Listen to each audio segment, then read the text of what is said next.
Tottenham are a bit of an enigma in world football. They have a fantastic stadium, a large fan base, and a team with quality. Yet, they fail year on year to win any silverware while becoming often the butt of a joke for rival Premier League fans. However, recently, there's been a culture shift in the club. From top to bottom, there's a different vibe at the organization. And it all started when Tottenham were labeled as the richest club in London, which was a surprise to most. Not only is it impressive, but when you consider some of the competition, such as Chelsea or Arsenal, it makes you ask additional questions, which brings us to the story today. This is how Spurs are starting to beat their curse. And if you're new to these parts, it is free to subscribe to the Football Records. Highly appreciated. New videos every single week. Spurs recorded immense revenues of $549 million just last season, beating out the likes of Chelsea to the top spot of the wealthiest club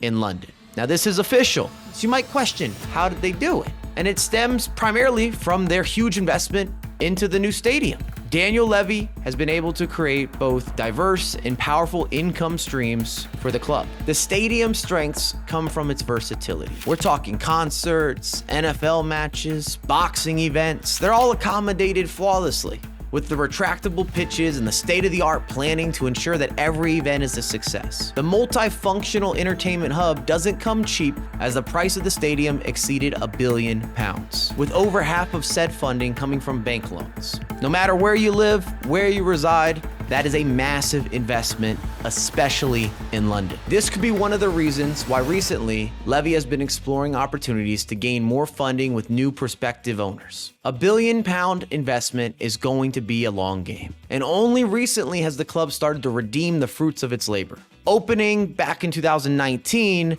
the pandemic halted any sort of momentum, growth, or even income with Daniel Levy's plan. But now, in 2024, the full powers of the Tottenham Hotspur Stadium are on full display.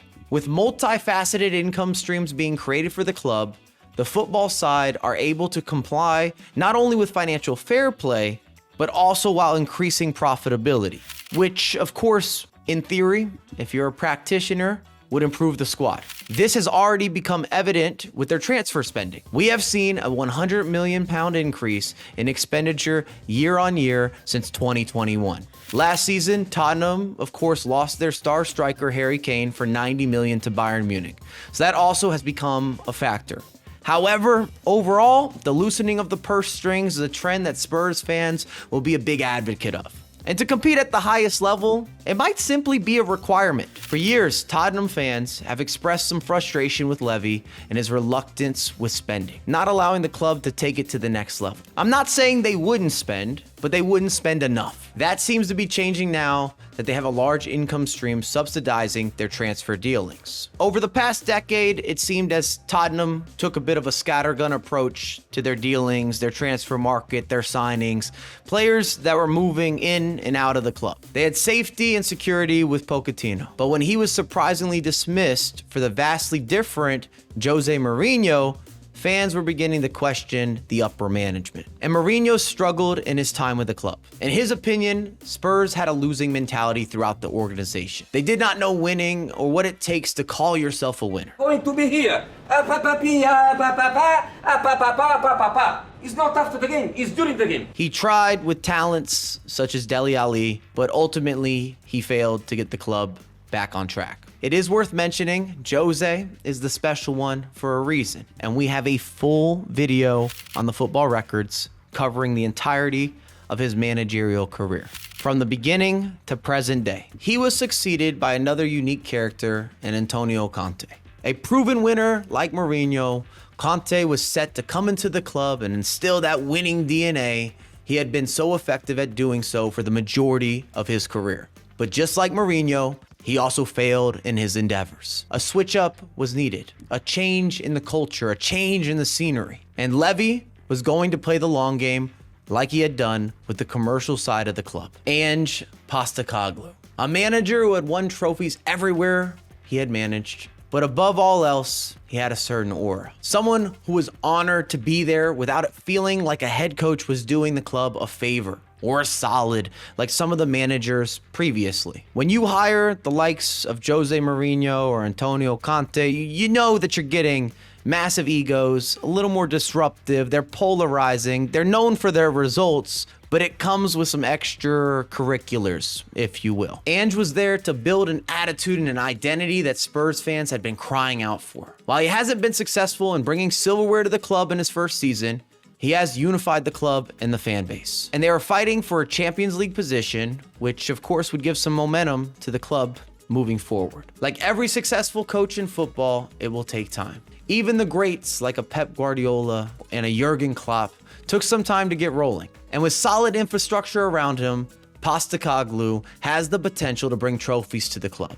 And he isn't the only new addition brought in from Levy. Aston Villa, who have brought in some incredible talent over the past couple of years, have lost their technical director to Tottenham. In 2023, Johan Lang joined the club to assist with the project. Lang was responsible for key signings like Matty Cash, Emi Martinez, and Ollie Watkins. And Aston Villa, now competing with Tottenham for a European place, is a testament to the work that Lang performed while at the Midlands club. And Spurs will be hoping for a similar kind of impact in London. Everything seems to be falling into place for Tottenham behind the scenes. And it's more or less a question, can Ange and Lane come together to get results on the pitch? Levy will undoubtedly give a substantial budget to work with, and with the January window providing a bit of a mixed bag for the duo, it will be interesting to see what the summer has in store for the club.